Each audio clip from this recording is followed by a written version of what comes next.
¿Qué tal? ¿Cómo están? Buenas noches. Estamos en vivo, 21:05, 17 grados la temperatura en Asunción. Estamos por Unicanal.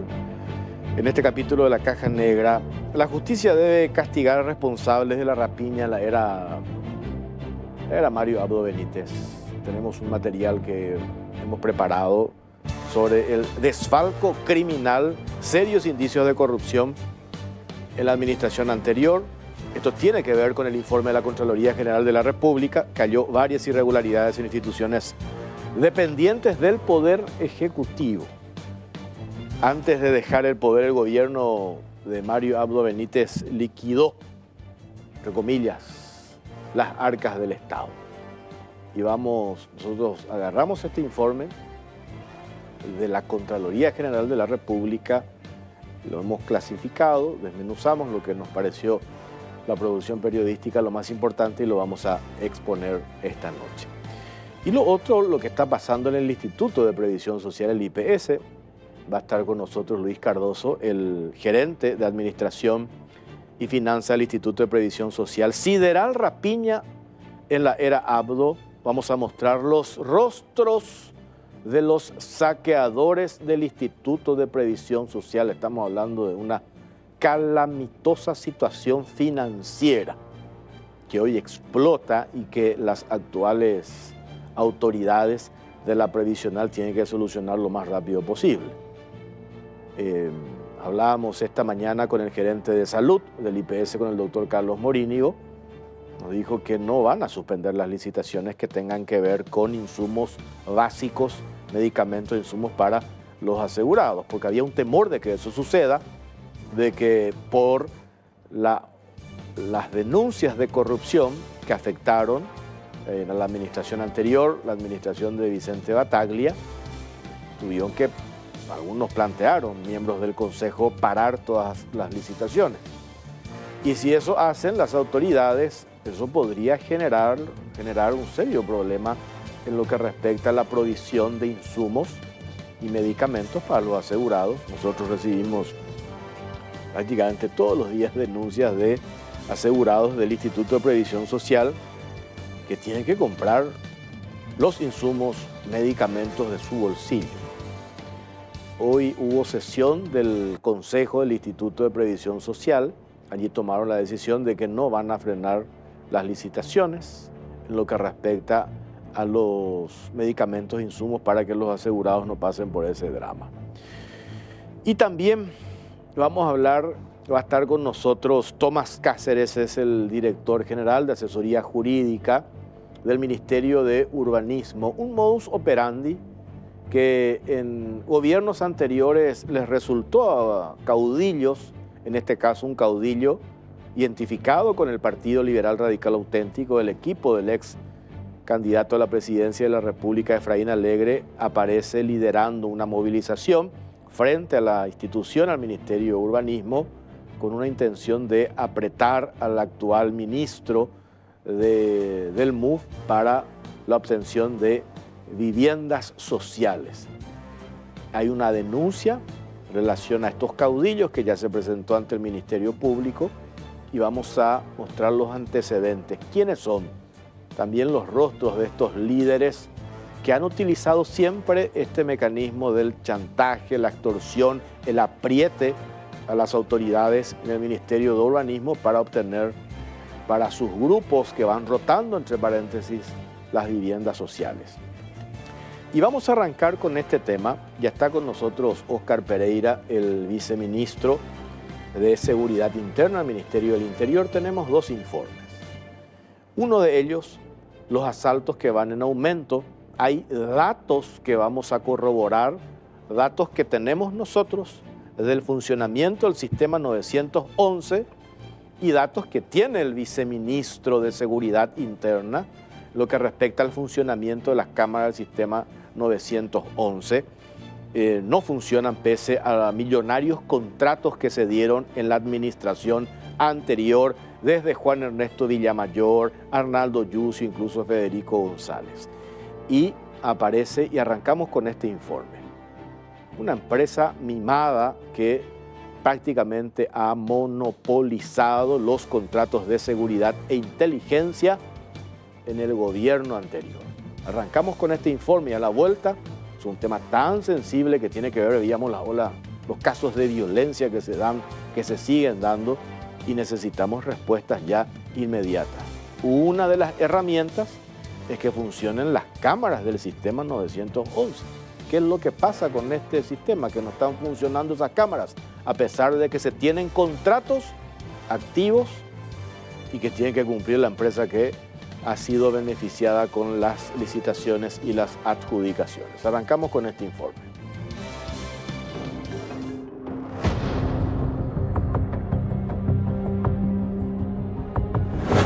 Empresa mimada monopolizó contratos de seguridad e inteligencia en gobierno anterior.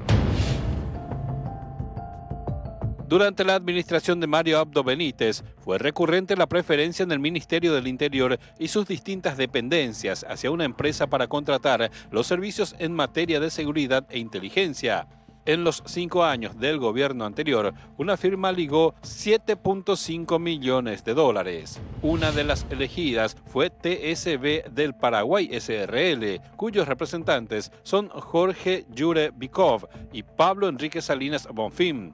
La misma es una empresa que aparece de manera reiterada en el portal de contrataciones públicas en los distintos llamados realizados por la cartera del Interior, la Comandancia y Migraciones. Según su descripción, esta firma se dedica al desarrollo de proyectos brindando soluciones siempre a la vanguardia de las tecnologías, buscando crear valor social y público cubriendo necesidades de la sociedad. De la mano del empresario Jorge Yure, TSB vino ganando y monopolizando desde hace unos años los servicios referentes a la seguridad y vigilancia en el Paraguay. Tal es así que durante la era de Mario Abdo Benítez, esta firma empresarial se adjudicó la mayoría de las licitaciones de inteligencia y seguridad efectuadas por los organismos estatales. Casualidad o no, el proveedor que encabeza la empresa fue supuestamente compañero de colegio de Federico González, quien ocupó varios cargos en el gobierno anterior al pasar por la asesoría de la presidencia, el Consejo de Defensa Nacional CODENA, el Ministerio de Relaciones Exteriores, el interinato de la Dirección de Itaipú y el Ministerio del Interior. En total, desde el 2018 hasta el 2023, esta empresa se adjudicó por valor total de 55.251 millones de guaraníes, 7,5 millones de dólares al cambio actual. Según el desglose, teniendo en cuenta los datos públicos del portal de la Dirección Nacional de Contrataciones Públicas, en diciembre del 2018, el entonces ministro del Interior, Juan Ernesto Villamayor, adjudicó mediante contratación directa a la empresa por 162.500.000 guaraníes para la renovación del equipamiento en móviles interactivos. Ese mismo mes, durante la gestión del entonces viceministro de Seguridad Interna, Hugo Sosa Pazmor, también se adjudicó a esta firma la licitación para la adquisición de comisarías móviles por un valor de 1.710 millones de guaraníes. De vuelta al ministro Villamayor, contrató a esta empresa en abril del 2019 al resultar ganadora de la licitación para la adquisición de comisarías móviles en el marco del programa de gestión integrada de seguridad ciudadana por 1.479 millones de guaraníes. 2 meses después, en junio del 2019, Villamayor contrató a TSB en el marco de la licitación para la ampliación y renovación del sistema de videovigilancia en la sede de la agrupación especializada por un monto de 1.870 millones de guaraníes. En octubre del 2019, el comandante de la policía Francisco Resquín Chamorro realizó la contratación directa de la empresa por 140 millones de guaraníes para la adquisición del sistema de comando central para la comandancia de la Policía Nacional. Tras una pausa de 2 años, en coincidencia con la pandemia, de vuelta la proveedora mimada del gobierno comenzó a adjudicarse los contratos. En octubre del 2021, la titular de Migraciones María de los Ángeles Arriola adjudicó a TSB la licitación para la adquisición de central telefónica con sus accesorios por la suma de 899 millones de guaraníes. En noviembre de ese año, ya con Arnaldo Yussi ocupando el cargo de ministro del Interior, se firmó el contrato por la vía de la excepción con esta empresa para la renovación del soporte técnico y garantía del sistema de inteligencia activa táctica plurianual por el monto de 1.700 376 millones de guaraníes. De vuelta, Yucio firmó otro contrato por vía de la excepción en diciembre del 2021 con esta empresa para la actualización y adquisición de equipos para el Sistema Integrado de Gestión de Emergencias SIGE 911 por 6.439 millones de guaraníes. La Dirección de Migraciones eligió en mayo del 2022 a esta firma para la instalación de equipos en el marco de un concurso de ofertas para la adquisición, instalación, configuración y puesta en funcionamiento de las terminales de identificación biométrica en el Aeropuerto Internacional Silvio Pettirossi. El monto adjudicado fue de 479.123.456 guaraníes. En septiembre del 2022, el entonces ministro Federico González adjudicó a la proveedora Mimada la licitación para la contratación de extensión de garantía para equipos y mantenimiento del data center del Ministerio del Interior por 4.170 millones de guaraníes. 2 meses después, en noviembre, González adjudicó nuevamente a esta firma para la actualización y adquisición de equipos para el Centro de Seguridad y Emergencia del Sistema 911 de la Policía Nacional para Asunción y Regionales. Esta licitación tuvo un desembolso de 30.973 millones de guaraníes. Ese mismo mes, el entonces ministro González firmó otro contrato con TSB tras la licitación para la extensión de garantías y mantenimiento de equipos del CORE y el anillo principal de la red metropolitana del Ministerio del Interior por un monto de 1.310 millones de guaraníes. También en noviembre se registró un tercer contrato de Federico González con este proveedor en el marco de una licitación para la adquisición de equipos informáticos del Programa de Gestión Integrada de Seguridad Ciudadana. Se presentaron a esta licitación 9 empresas y 6 fueron adjudicadas en lotes, siendo una de ellas la firma TSB, que se llevó 346.728.176 guaraníes. Asimismo, ese mes el entonces cuestionado titular de Conatel, Juan Carlos Duarte, firmó un contrato con esta firma por 3.459.800.000 guaraníes para la adquisición de equipos de seguridad y sistemas de circuito cerrado. Y finalmente, en marzo del 2023, el ex comandante Gilberto Freitas realizó la contratación directa de TSB por 35.900.000 guaraníes para el mantenimiento y reparación de UPS de la Dirección General de Inteligencia Policial.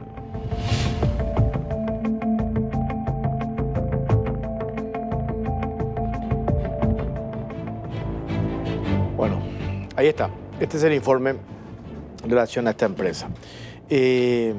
Viceministro Óscar Pereira, viceministro de Seguridad, ¿qué tal? ¿Cómo te va? Buenas noches, muy bien. Acá estamos dispuestos a colaborar. Bueno, hay varias cosas. En relación a esta empresa, que entre paréntesis, nosotros siempre decimos acá, nunca satanizamos a las empresas que ganan licitaciones. Sí. La empresa tiene el derecho de proveerle al Estado. El Estado necesita comprar. Pero acá hay un hecho objetivo que siempre aparece esta empresa en el desglose que acabamos de ver. Enseguida vamos a mostrar unas placas. Pero aparecen estos montos específicamente en el tema 911. Sí. Y aparece en la época de Yucio, 2021, esta empresa adjudicada, beneficiada con una licitación para la adquisición de equipos para el Sistema Integrado 900 de Emergencias, 911, 6.439 millones de guaraníes. Y después, en la época ya de Federico González, nuevamente esta firma fue adjudicada para actualización, adquisición de equipos para el Centro de Seguridad y Emergencia del Sistema 911, Asunción y Regionales. Y esta licitación tuvo un desembolso de 30.000 millones de guaraníes. Y acá nosotros tenemos datos, viceministro, para corroborar.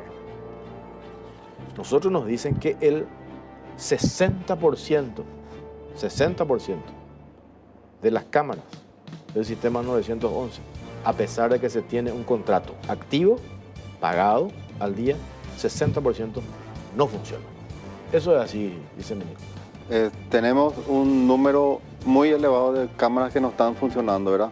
Ronda entre los 40, o sea, no creo que llegue a los 60, pero el 40% de cámaras Según el último reporte que recibí, estaban fallando, o sea, no había conectividad con estas cámaras.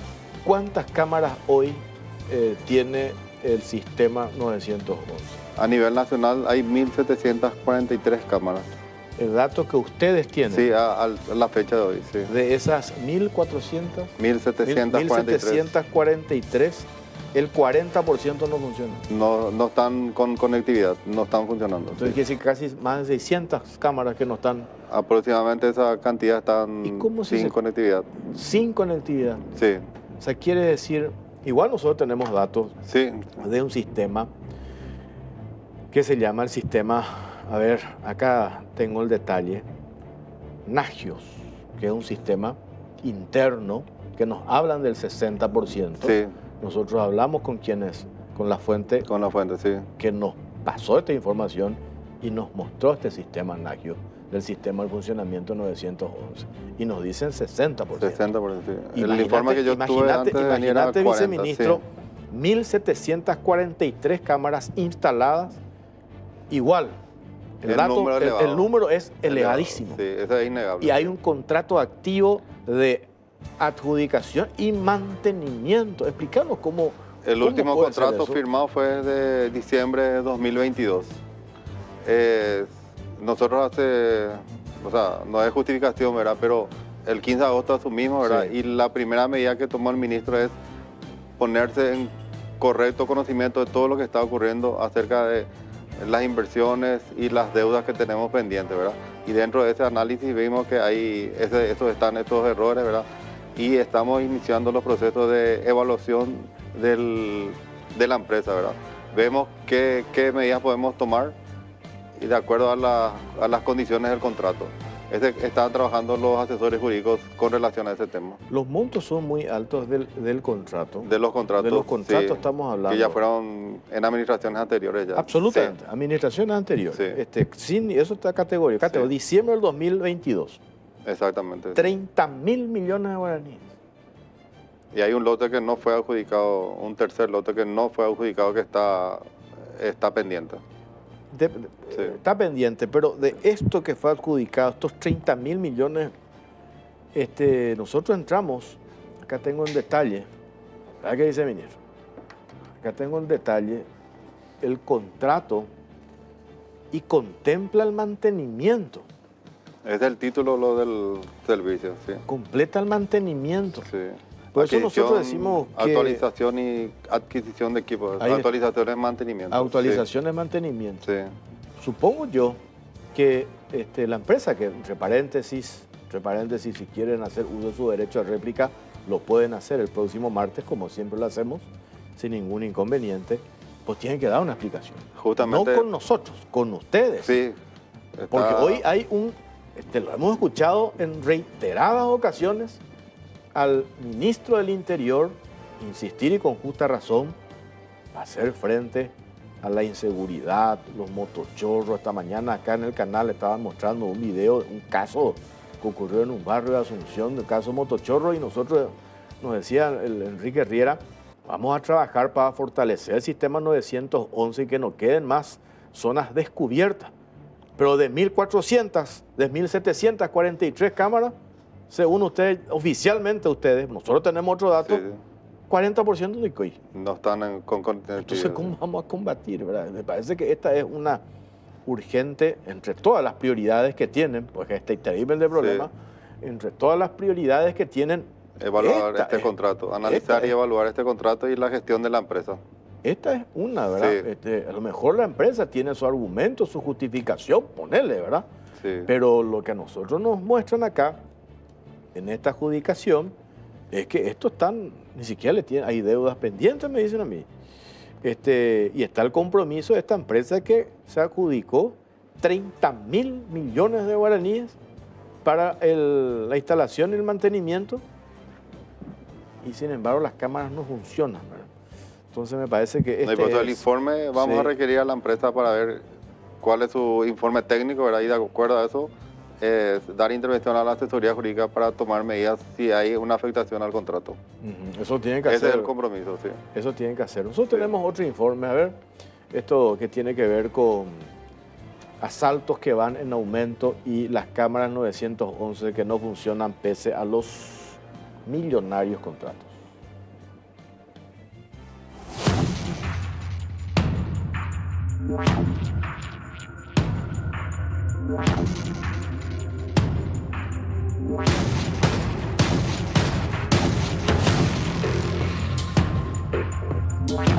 Asaltos van en aumento. Cámaras del 911 no funcionan pese a millonarios contratos.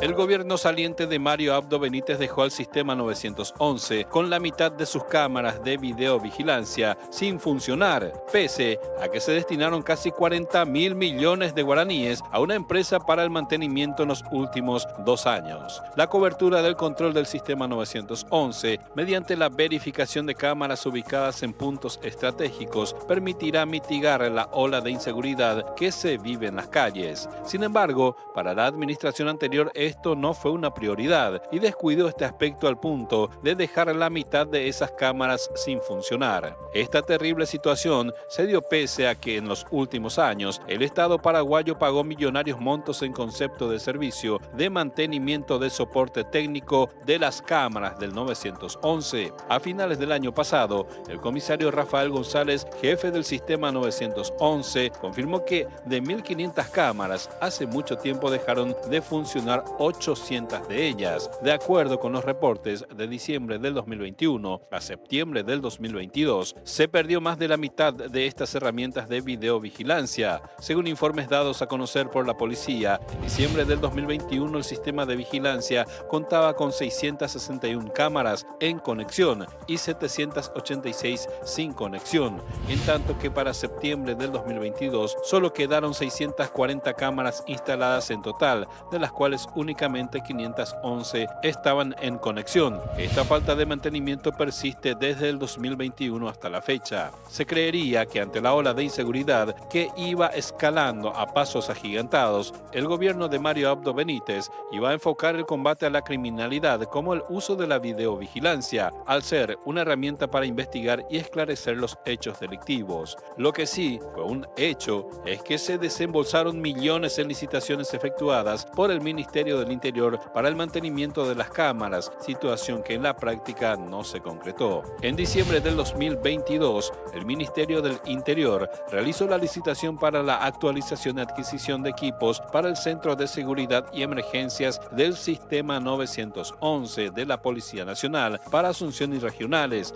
ad referéndum plurianual por la suma de 30.973 millones de guaraníes, resultando adjudicada la empresa TSB del Paraguay SRL. Un año antes, en diciembre del 2021, la misma firma había sido adjudicada a través de una contratación por la vía de la excepción, por un monto total de 6.439 millones en concepto de actualización y adquisición de equipos para el Sistema Integrado de Gestión de Emergencias del Sistema 911. En solo 2 años, el Estado paraguayo abonó casi 40.000 millones de guaraníes para potenciar la videovigilancia, pero hasta la fecha, la gran inversión realizada bajo la administración de Mario Abdo Benítez no rindió ningún resultado. Mientras se desembolsan millones a favor de las mismas empresas mimadas y no se realizan las correspondientes mejoras en materia de seguridad, las calles se van volviendo cada vez más inseguras, por lo que queda en manos de las nuevas autoridades poner fin de una vez por todas la terrible desidia instalada en la República del Paraguay en los últimos 5 años.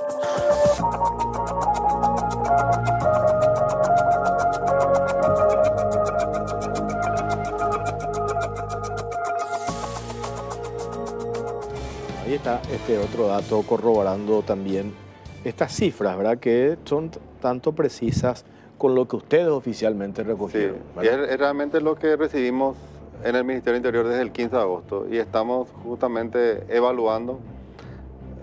Quizás los procesos de evaluación son lentos para lo que se requiere, pero sí el compromiso es evaluar y leer bien el contrato y ante cualquier falla poner a disposición de la asesoría jurídica para que proceda. El ministro Ríos está al tanto de que el 40% Sí, él está informado, sí, él está informado. O sea, al día se le informa de todas las capacidades y todas las falencias de los sistemas que tenemos a cargo del Ministerio del Interior. Acá el punto que no se justifica es, hay un contrato vigente, acá me ponen también detalles que no dejan de tener razón, viceministro, cuando me dicen que se está pagando para que funcione al 100%. Sí. Y si se está pagando para que funcione al 100%, deberíamos tener el servicio completo. no podemos tener 1.743 cámaras y 600 en Doicoy. Y estamos hablando de una cuestión hoy día vital o determinante para una herramienta determinante para hacer frente al problema de la inseguridad, ¿verdad? ¿Qué otras cosas encontraron en el Ministerio del Interior después de haber asumido hace cuánto, 15 días? Hace, sí, 3 semanas. 3 semanas, era un poco más, 3 semanas ya, ¿verdad? En sistemas tecnológicos tenemos al sistema Bravo, el sistema de inteligencia policial que está sin soporte, o sea, sin actualización. El contrato terminó en mayo de este año, terminó el contrato. Bravo. ¿El sistema Bravo? ¿Qué es el sistema Bravo? Del sistema de inteligencia policial de recolección y procesamiento de datos para productos de inteligencia. Esto en mayo venció el contrato. Sí. No se renovó. No se renovó. Hoy no tenemos servicio de inteligencia. No, está trabajando, pero actualizaciones y ampliaciones estamos en proceso de licitar próximamente. ¿Y quién opera hoy? No, estamos trabajando bien con el sistema Bravo, pero las capacidades podemos ampliar más tenemos intenciones de ampliar las capacidades, ampliar el data center, y eso estamos en proceso de licitación. ¿Qué más encontraron? Internamente, administrativamente, el ministerio también tiene algunos desajustes entre lo que es el organigrama y lo que es lo que Hacienda establece la asignación para la organización interna. En productos de tecnología tenemos que ver, aparte del sistema Bravo, tenemos al sistema 911, tenemos el sistema de información policial, que es la conectividad entre las comisarías, que debemos ya actualizar el sistema. O sea, realmente no puedo decir que encontramos todos rotos, ¿verdad? Pero sí necesitamos actualizar todos los sistemas. Ustedes supongo que se trazaron con el ministro Riera un plazo para todo esto. No hay tiempo que perder. No hay tiempo que perder, no hay margen para errores. Esto, como es de público, encontramos también deudas, ¿verdad?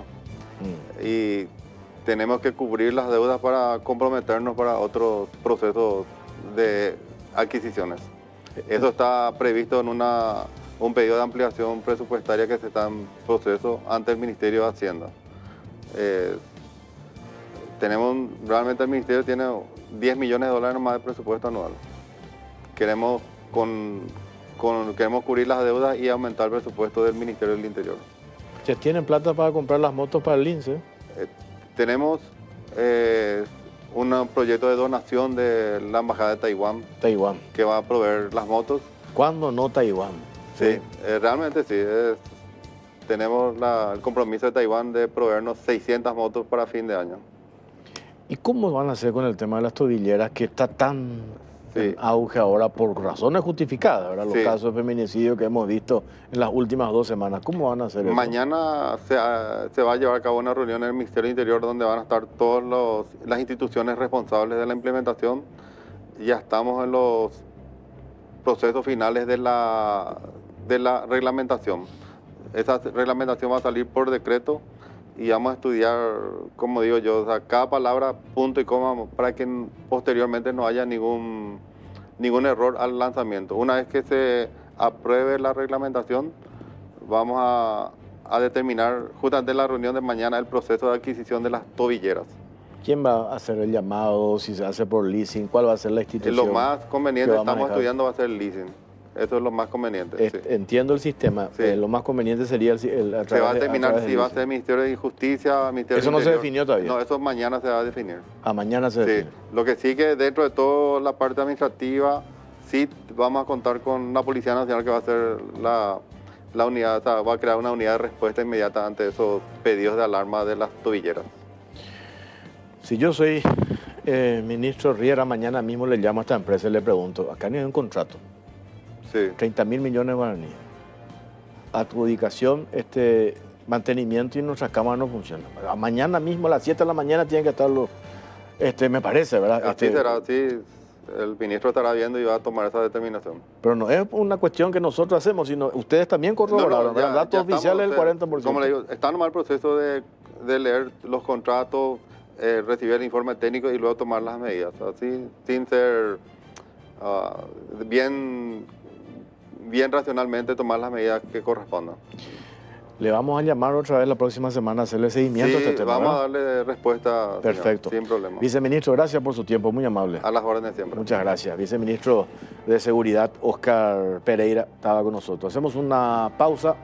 A la vuelta nos metemos con el tema Instituto de Previsión Social, IPS. ¿Qué? ¿Qué me dijiste?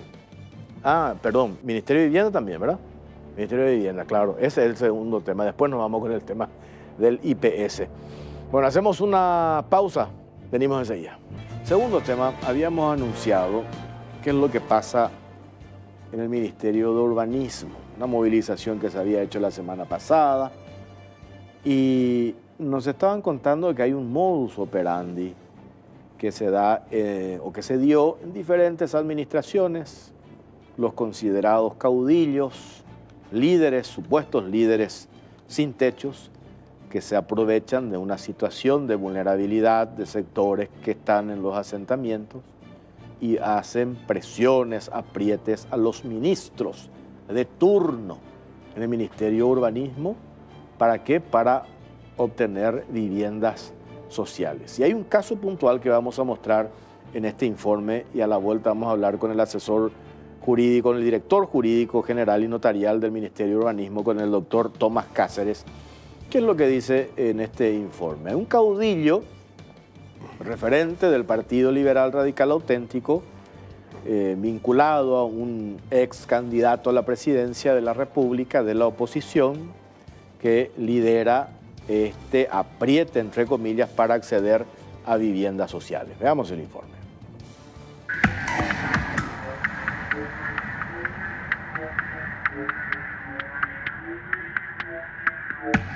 Caudillo liberal vinculado a Efraín lidera apriete para acceder a viviendas sociales.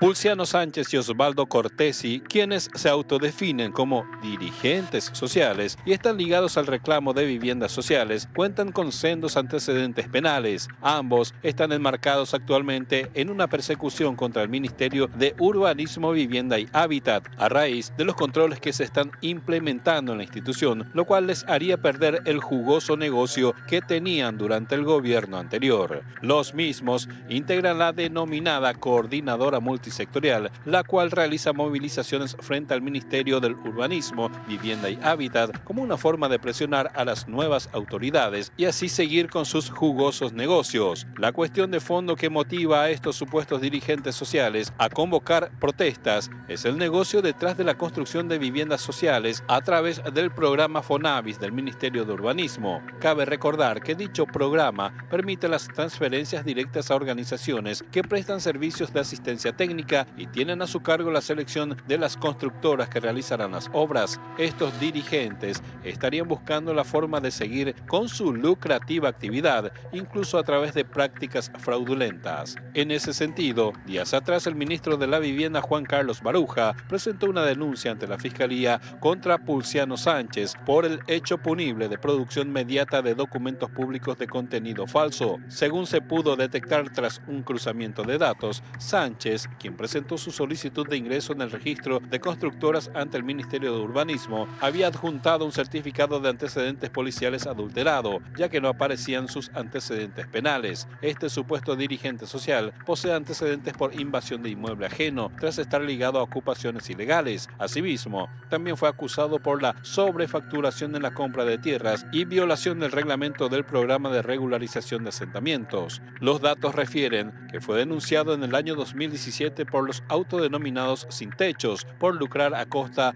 de los necesitados y utilizarlos para fines político-partidarios, al obligarlos a participar en manifestaciones de tinte proselitista. Además, en el 2020, en plena pandemia, lideró una movilización para evitar implementar mayores controles al desembolso en el Fonavis, pese a la falta de transparencia en las adjudicaciones. En su momento, Sánchez había argumentado que no apoyaba la iniciativa porque supuestamente iba a terminar excluyendo a las pequeñas constructoras y a los trabajadores de las zonas a ser beneficiadas con las viviendas sociales. A todo lo anterior se suma que este hombre fue un activo participante de las jornadas políticas durante las internas del Partido Colorado, apoyando al movimiento del expresidente Mario Abdo Benítez, junto a otros integrantes de la entre comillas coordinadora, como se observan en diversas imágenes publicadas en redes sociales, pero a la vez es muy cercano al entorno del ex candidato presidencial liberal Efraín Alegre, al punto de haber formado parte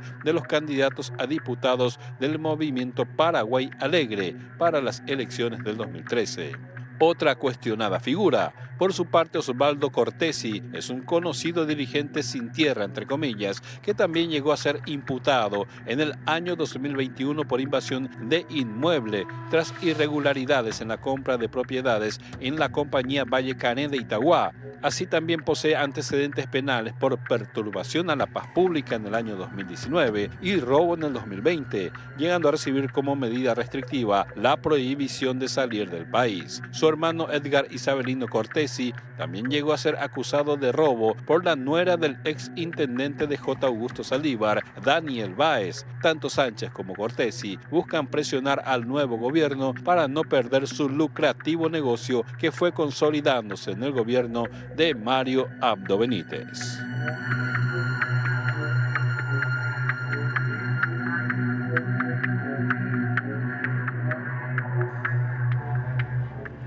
Interesante antecedente de nuestros dirigentes sociales, lo que estábamos viendo en el informe. Tomás Cáceres, director general jurídico y notarial del Ministerio de Urbanismo. ¿Cómo le va? Buenas noches. ¿Qué tal, doctor? Buenas noches, Jorge. ¿Cómo estás? Bueno, a ver, es una denuncia presentada al Ministerio Público. Sí, se presentó una denuncia porque en un segundo expediente presentado por el señor Sánchez, entre los documentos que se habían agregado al mismo, estaba un certificado de antecedentes que tenía el formato, la configuración de los que se consigue a través del portal digital, el portal gubernamental a través de la identidad electrónica. Bueno, ese documento obviamente sale con un código de validación QR. Entonces, ya durante la anterior administración, eso hay que aclarar, al final de la administración se hizo un control del código QR y no daba resultado favorable. Enviaba a cualquier página, realmente habría una página de Google que no tenía nada que ver. Eso está dentro de los antecedentes de la denuncia.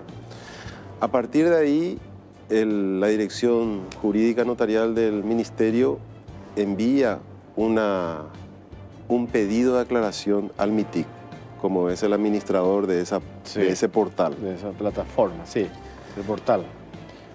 Y el MITIC, a través de un correo electrónico... ¿Qué responde? Responde de que el documento es falso.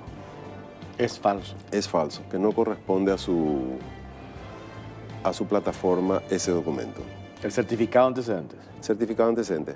A partir de ahí se comenzó a hacer un cruce de documentación con otro expediente que había iniciado el año pasado el señor Sánchez. ¿Qué pasa? Dentro de los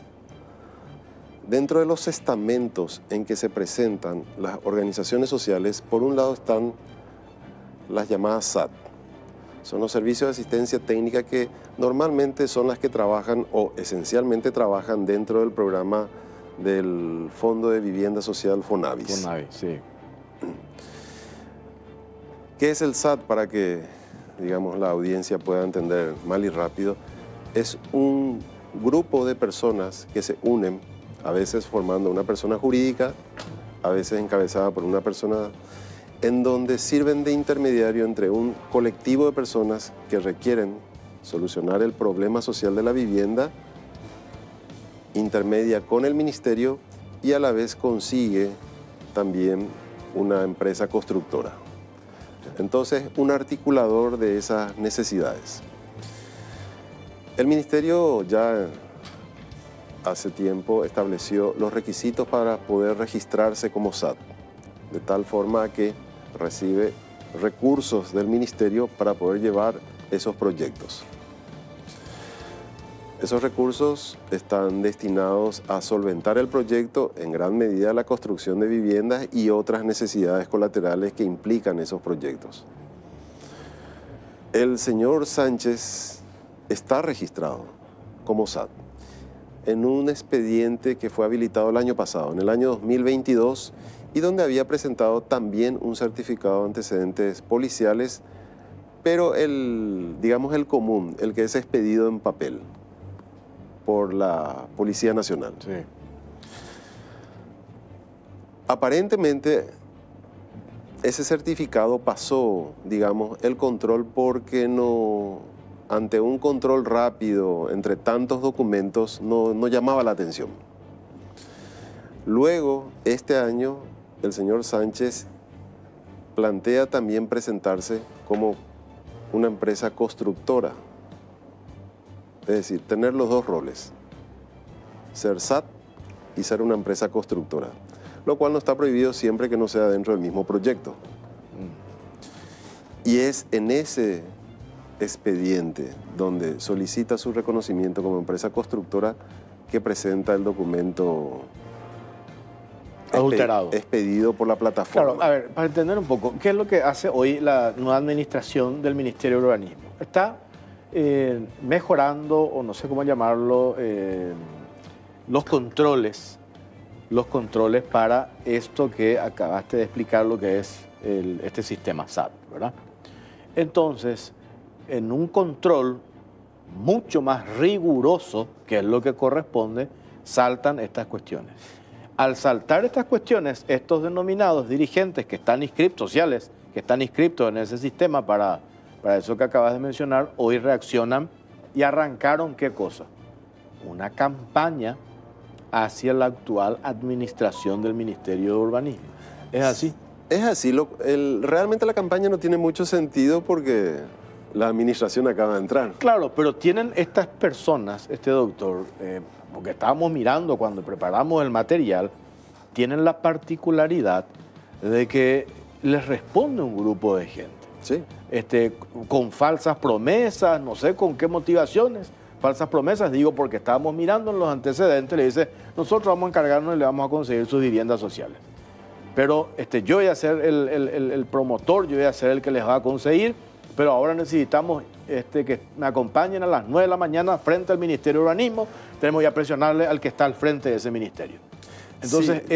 Entonces hay que desenmascararle a estas personas que se presentan como los líderes sociales que tienen estos frondosos antecedentes que hoy están enojados porque se están ajustando los controles para el acceso a este sistema.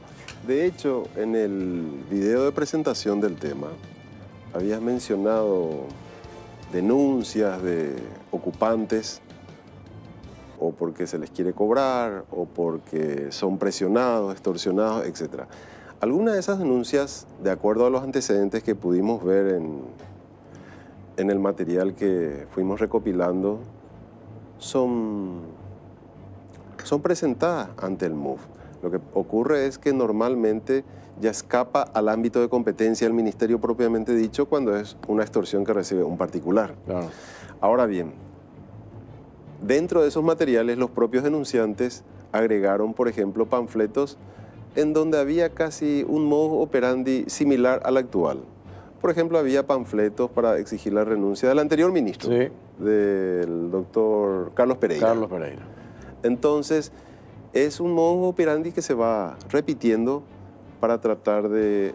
Normalmente lo que se dice cuando están, digamos, personalmente llevando sus papeles adelante es que buscan la celeridad.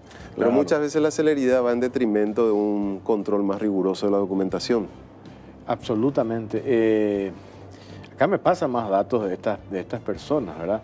De cómo en el gobierno anterior pasaron a tener el dirigente. Eso no sé, y está efectivamente a su nombre.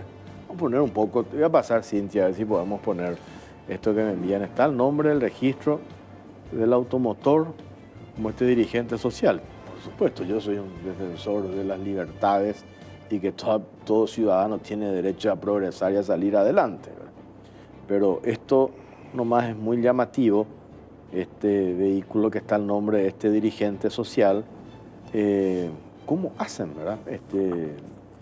Nosotros hemos hablado, doctor, con víctimas de este sistema. No, víctimas de este sistema de que la promesa falsa de viviendas, ¿verdad? Y por eso yo le decía el otro día, doctor, hay que desenmascarar esto, pero no por un enojo porque están haciendo una campaña contra el nuevo ministro de Urbanismo. Están aprovechándose de la situación de vulnerabilidad de estas familias que de manera desesperada necesitan un techo, necesitan acceder a estas viviendas. Entonces, ¿qué le dicen? Venís conmigo, nosotros te vamos a acelerar los procesos porque yo manejo gente en el Ministerio de Urbanismo. Y porque yo tengo la forma de acceder, ya lo hicieron en administraciones anteriores. Yo sé que con Pereira por lo menos le parece que le trancaron también al revisar los antecedentes de estas personas.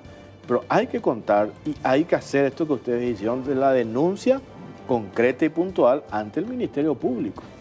Unas puntualizaciones, sí, Jorge, si me permitís.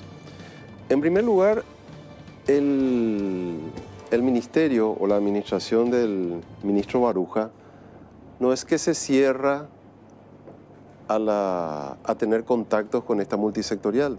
De hecho, no te quiero mentir, pero estoy casi seguro que al día siguiente de haber asumido el cargo, les recibió en audiencia para escuchar los diversos planteamientos que ellos tenían, que generalmente se refiere a pedidos de una agilización de sus diferentes pedidos.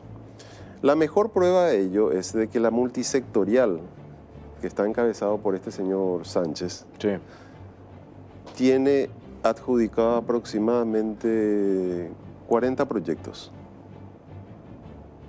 40 proyectos. 40 proyectos, de los cuales, de acuerdo a la información recabada dentro del ministerio, aproximadamente como SAT, él tiene adjudicado para sí 4 proyectos.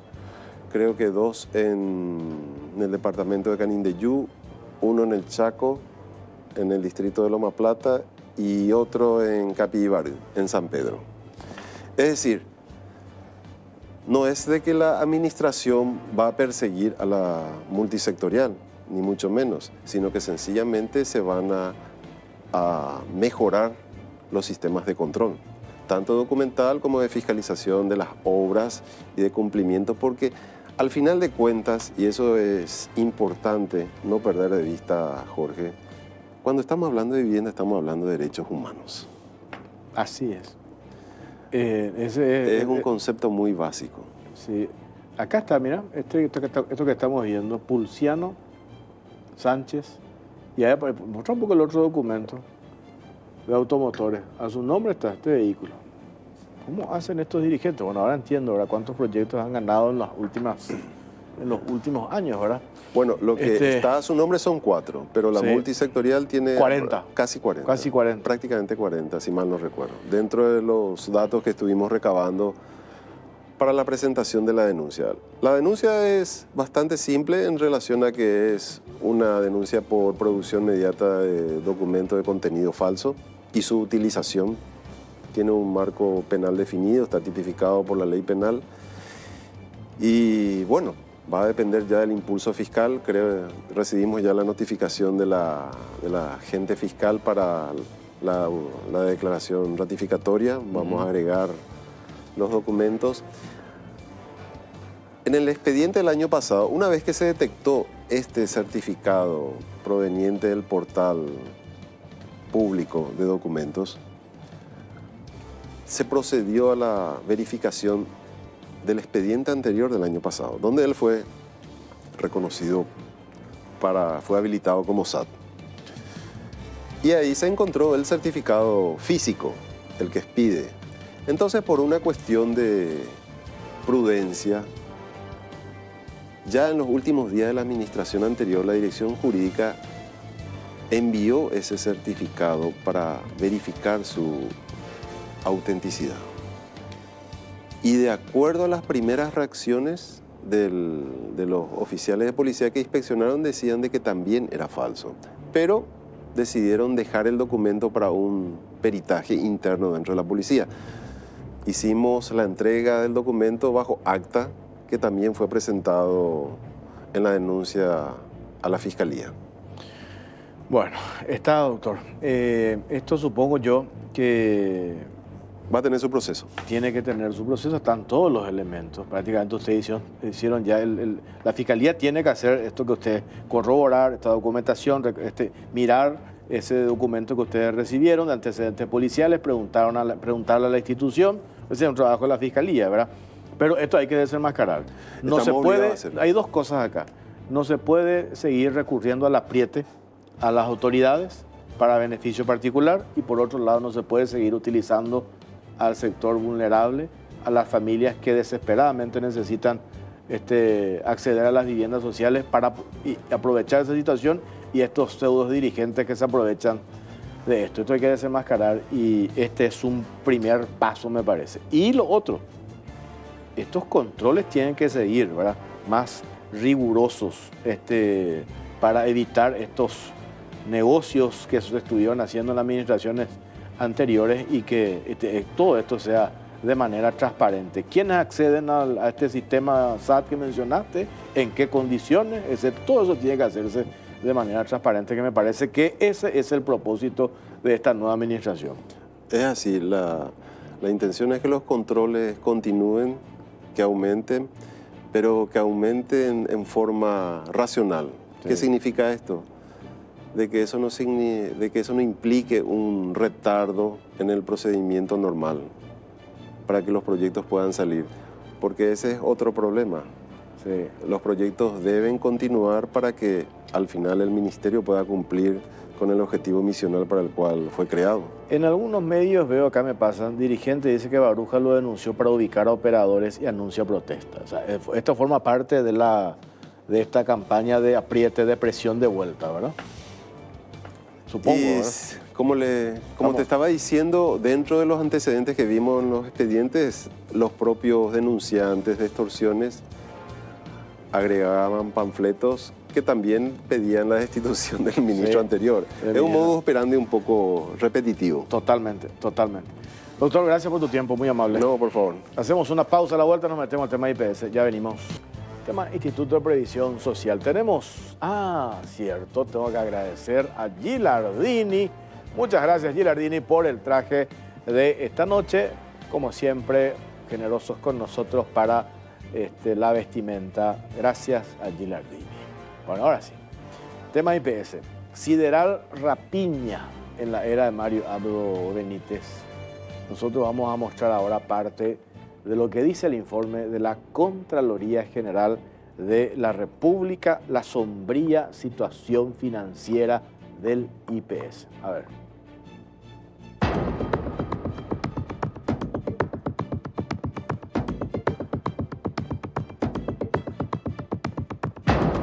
Sideral rapiña en la era Abdo, los rostros de los saqueadores del Instituto de Previsión Social.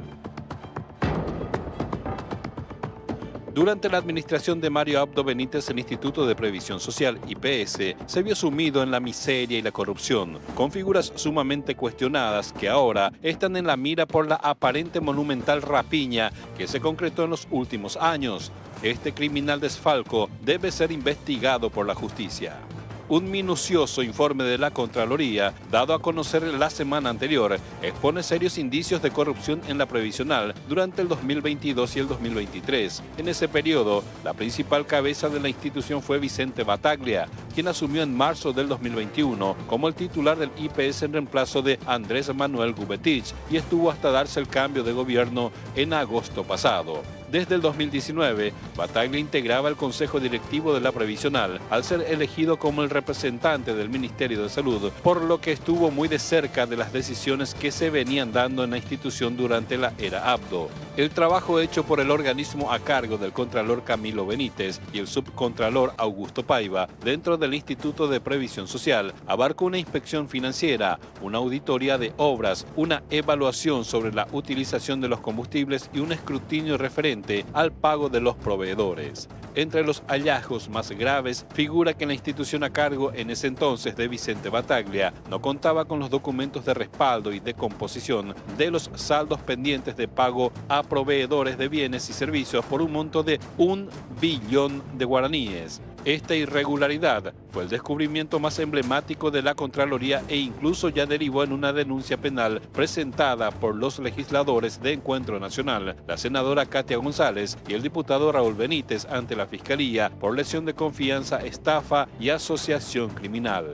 Además de Vicente Battaglia, la denuncia incluye a los consejeros Ricardo Vicente Oviedo, representante del Ministerio de Salud, Miguel Ángel Doldán, representante de los empleadores, Gustavo Ramón Arias, representante obrero, Roberto Brites, representante de los jubilados, y la exconsejera Ludia Claudelina Silvera López, quien era la representante del Ministerio del Trabajo. Estas personas deben responder a una larga lista de irregularidades detectadas por la Contraloría en su auditoría, que incluye, por ejemplo, dónde están los 9.355 bienes de la institución por valor de 42.915.782.530 guaraníes, ya que el ente Contralor no pudo determinar la ubicación real de los mismos y si se encuentran en las dependencias del IPS. Otro dato que deben responder es por qué un total de 25 obras que contaban con actas de recepción definitivas por valor de 1.122.881.351.980 guaraníes siguieron registradas hasta diciembre del 2022 como obras civiles en ejecución, sin incorporarse a las respectivas cuentas contables. También por qué los bienes del Centro Residencial Especializado de Atención y Apoyo a Adultos Mayores de San Bernardino por un valor superior a los 24.000 millones de guaraníes no estaban siendo utilizados para los fines propuestos. Los mismos están sin uso y despreciándose conforme al paso del tiempo. Asimismo, el ex titular de la institución y sus consejeros deben explicar el carnaval que se realizó en la previsional con el combustible, la fiscalización especial inmediata a la ejecución presupuestaria de combustibles y lubricantes al ejercicio fiscal 2022 y primer cuatrimestre del ejercicio fiscal 2023 arrojó datos que escandalizan de sobremanera. Según la Contraloría, no se constató la existencia de documentos de rendición de cuentas de consumo de combustibles en generadores por un total de 705.888.769 guaraníes, equivalente a 74.087,16 litros, por lo que se desconoce su efectiva utilización y si fue para los fines propios de la institución.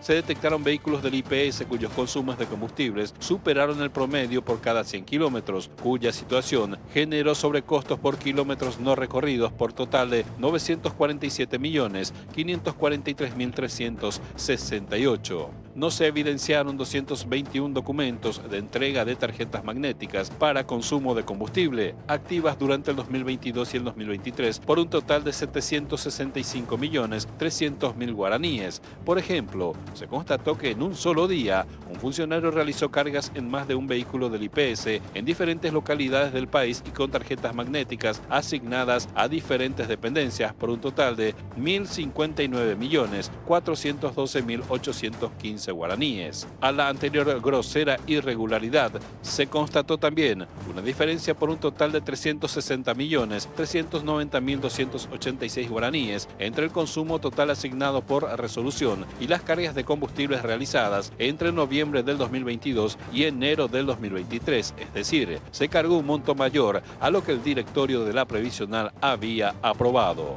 Obras del IPS. La fiscalización especial inmediata a las obras públicas ejecutadas por el Instituto de Previsión Social también expone el manejo poco serio de la institución. Tal es así que en la construcción y provisión de equipos para el Hospital Ingavi del IPS se detectaron diferencias entre las cantidades certificadas y las realmente ejecutadas, además de incumplimientos de las especificaciones técnicas y normas, lo cual pone en riesgo la seguridad de las personas. La diferencia económica totaliza un monto de 1.923.362.810 guaraníes. Por otro lado, en la terminación del Hospital Ingavi se hallaron diferencias entre las cantidades certificadas y las realmente ejecutadas. La diferencia económica totaliza un monto de 1.432.421.473 guaraníes. Asimismo, el control interno de la institución relativo a las obras fue deficiente en cuanto a la documentación técnica, como ser planos, planillas de cómputo métrico y especificaciones técnicas, control de cantidades de obras certificadas, así como el cumplimiento de la documentación técnica. Tampoco el servicio de limpieza de la previsional se escapó del control realizado por la Contraloría. De acuerdo con el documento, el ente previsional restringió la posibilidad de que un mayor número de empresas se presenten al llamado a licitación, al implementar requisitos que limitó la participación de más oferentes y además algunas empresas adjudicadas no cumplieron todos los requisitos del pliego de bases y condiciones. Esta penosa situación en la previsional se suma al rosario de irregularidades cometidas en la administración saliente, que ahora deberá rendir cuentas ante la justicia de sus actuaciones durante su paso por la función pública.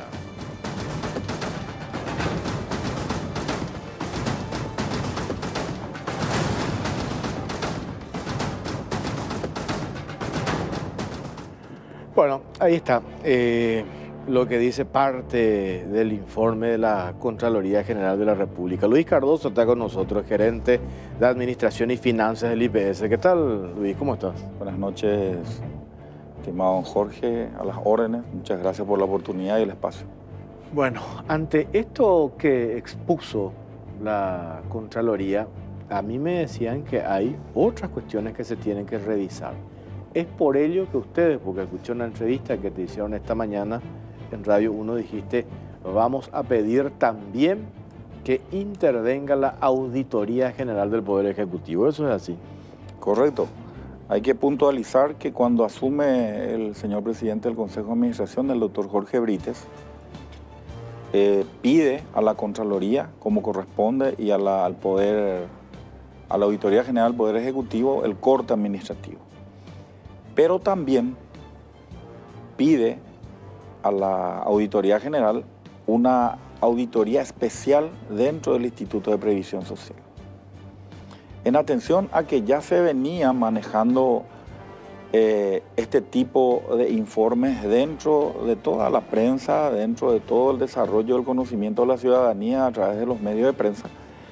Entonces, el doctor Brites, evidentemente, él tiene que hacer un corte en su gestión y solicita esa auditoría especial. El día de ayer, el señor ministro de la Auditoría General se presenta con su equipo de trabajo a raíz del pedido del doctor Jorge Brites y comienza el equipo de auditores a trabajar en la institución en concordancia con la auditoría interna del IPS. En primer lugar, sobre la ruta que deja el trabajo realizado por la Contraloría General en su informe. Y en segundo lugar, para darle todo el apoyo necesario y brindarle toda la información que ellos puedan requerir, conforme también a ese trabajo y a otros puntos que ellos puedan requerir, porque ellos interpretaron que el trabajo de la Contraloría era bastante amplio, pero también había que profundizar en otras áreas, ¿verdad?, que debe de contemplar el trabajo que ellos tienen que realizar.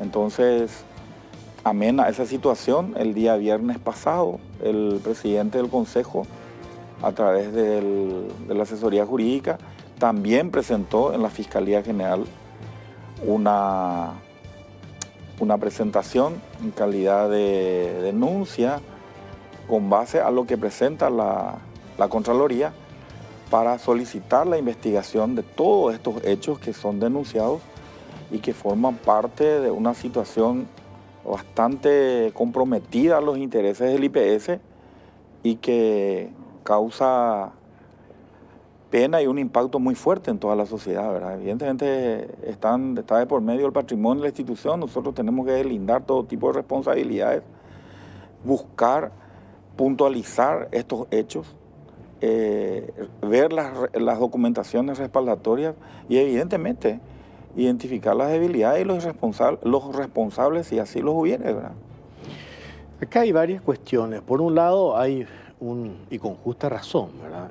La presión por parte de los asegurados. Hoy veíamos totalmente el titular en uno de los diarios, ya directamente preguntándole al doctor Jorge Abrita, ¿hasta cuándo el doctor? Decía, sí, ¿no? así mismo. Entiendo que todavía ustedes no tienen, ¿cuánto? 15 días, un poco más, ¿verdad? De asumir. Pero ese corte administrativo, más allá de este informe contundente de la Contraloría, ustedes tienen que hacer. No como excusa, ¿verdad? En el sentido de que, esperen, no vamos a arreglar la casa. Por eso nosotros decíamos, paralelamente, y esta mañana hablábamos con el gerente de salud, con el doctor Carlos Morínigo, y él nos decía, en un principio se pensó, por ejemplo, frenar las licitaciones. Eso sí haces, le dejas sin medicamentos y sin insumos a los pacientes, a los asegurados. Entonces, una complicada situación la que tienen, doctor. Hay que puntualizar sobre lo que vos decís algo claro. En primer lugar, la ciudadanía no aguanta más excusas. No, así mismo. Es categórico que el compatriota, el asegurado, no puede ir a un hospital y recibir maltrato, falta de atención, medicamentos, como hasta hoy, infelizmente, hay que ser sincero, está recibiendo, y no es el deseo de esta administración ni de este gobierno. En primer lugar. En segundo lugar, nosotros, si bien hemos tomado la decisión de revisar todos los procesos licitatorios, eso es categórico, ver cómo están los llamados, ver la pertinencia de los llamados, si corresponde o no, si tienen certificación presupuestaria, si tienen código presupuestario, e ir analizando si son realmente necesidades que llegan al asegurado. Porque hay que puntualizar, y un ejemplo probablemente no muy grato, yo tengo que ver si es necesario procesar una licitación de medicamentos oncológicos, que es una necesidad, y procesar paneles solares. Mi necesidad es hoy ese asegurado que debe ser atendido y no hay margen de error, como dice el presidente de la República.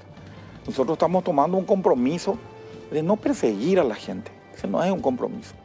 El compromiso es seguir la ruta de denuncias claras, concretas, buscar, identificar esas debilidades, esos errores, esas falencias, esas irregularidades. Evidentemente, lo que debe ser sancionado se debe analizar a través de la dirección jurídica y luego probablemente a la fiscalía. Pero perfecto, la maquinaria no puede parar. El IPS tiene que seguir proveyendo todo su servicio como corresponde. Hay mucha gente que está pendiente, con mucha esperanza y con mucha ansiedad de que esto tenga un proceso de cambio. Y como usted lo dice, don Jorge, esto no es algo que lo vamos a lograr de la noche a la mañana, porque la herencia que recibimos es un proceso cíclico que tenemos que tomar medidas anticíclicas para ver cómo frenamos esto y cómo lo revertimos. ¿Verdad? La cantidad de proveedores que nos visitan solicitando las puertas, pidiendo que desde noviembre, octubre, porque yo recibo a esa gente, no hemos recibido un solo guaraní. Y es cierto, si nosotros analizamos el ingreso de facturas por 500.000 millones de guaraníes, tenemos una capacidad de pago de apenas 30, 40.000 millones de guaraníes como máximo. O sea, ni siquiera cubrimos el 10% de lo que recibimos en facturas, ¿verdad? La situación financiera es complicada, ¿verdad? Tengo que hacer una pausa cortita. A la vuelta seguimos charlando con Luis Cardoso, gerente de Administración y Finanzas del Instituto de Previsión Social. Pausa, venimos enseguida. Bueno, seguimos 22 y 26. Tenemos 4 minutos para hablar con el gerente de Administración. ¿Cómo encontraste en esta dependencia?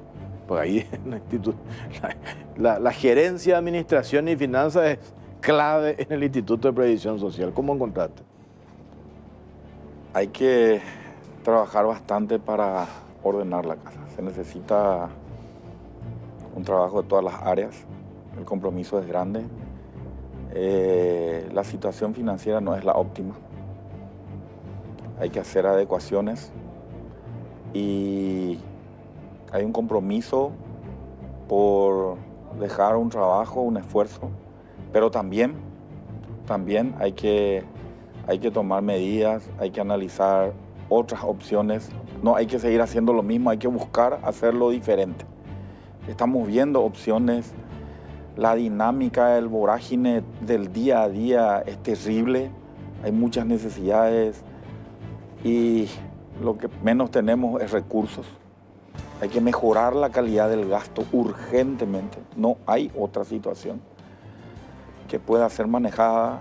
Hay que dejar de hacer reprogramaciones para solucionar, apagar incendios.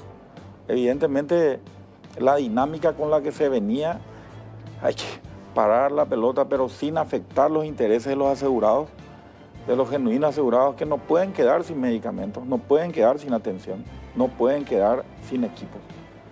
Y se está haciendo un esfuerzo enorme porque todo lo que vengamos a realizar sea en favor de los intereses del IPS, pero no buscando, evidentemente, la justicia determinará el grado de responsabilidad y nuestras auditorías de los responsables, su grado de vinculación y, evidentemente, en qué medida han ido en detrimento de la institución. Van saltando cosas diariamente porque vamos pidiendo informes, cómo se hacían, por qué se hacían, ¿verdad? Hay muchas cosas por mejorar y el desafío es muy grande, pero las ganas están, hay mucha gente comprometida, funcionarios de mucha alta intelectualidad, honestos por sobre todas las cosas, que queremos hacer bien las cosas. Yo me abro la expresión del doctor Jorge Brites: los honestos somos pocos y queremos hacer bien las cosas, ¿verdad? Esperamos estar a la expectativa de este desafío y poder revertir esta situación tan ingrata en donde estamos comprometidos con los intereses de la gente. Me decía, va a cerrar esto, el doctor Morini hoy. Hay personas que formaron parte de esta estructura en el Instituto de Previsión Social. Así es.